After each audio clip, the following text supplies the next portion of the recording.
Basta kung may totoong all-powerful at all-knowing God, I'm sure na kaya niyang paniwalain at makonvince lahat ng tao in a consistent way.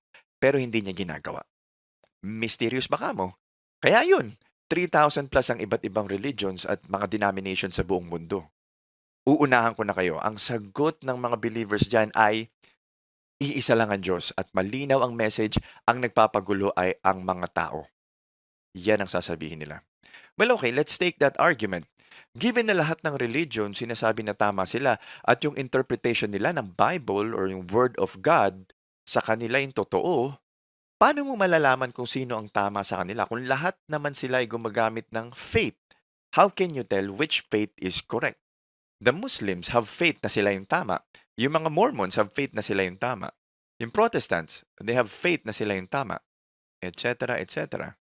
Yan ang problema sa isang all-powerful, all-knowing God na nag-decide na i-communicate yung pinaka-importanting message sa lahat ng sanlibutan.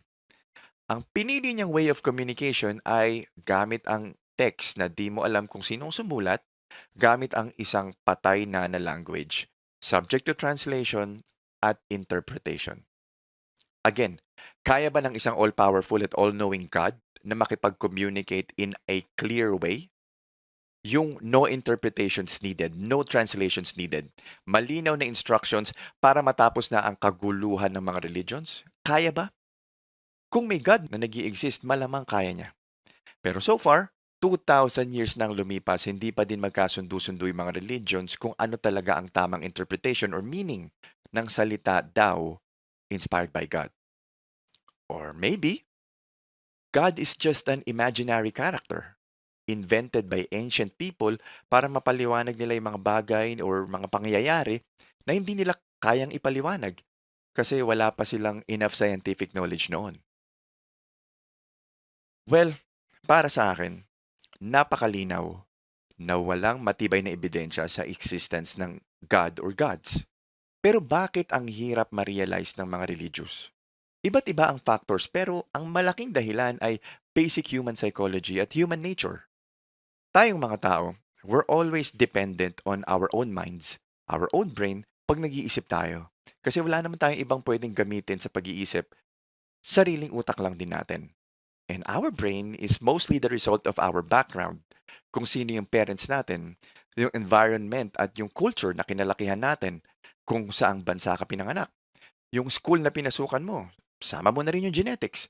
So natural lang na meron tayong prejudgments or personal biases or sa Tagalog, meron talagang kinikilingan yung way ng thinking natin. So for example, pag nagpakita ka ng let's say, I don't know, magpakita ka ng trip to Hawaii sa magkaibang tao. Again, depende sa kung saan sila galing na pamilya, yung sitwasyon nila sa buhay, iba pang mga factors, malamang magkaibang sasabihin nila. Yung isa pwedeng sabihin na, wow, I'd love to be in Hawaii so I can try their famous dishes. Yung iba, Hawaii? Bakit? Pwede mag-Boracay ka na lang, pareho din yun. So our opinion is mostly based on individual backgrounds natin. So bakit ko binabanggit to? Kasi pagdating sa God belief, pag nagpakita ka ng same evidence sa magkaibang tao, most of the time magkaibang interpretation nila.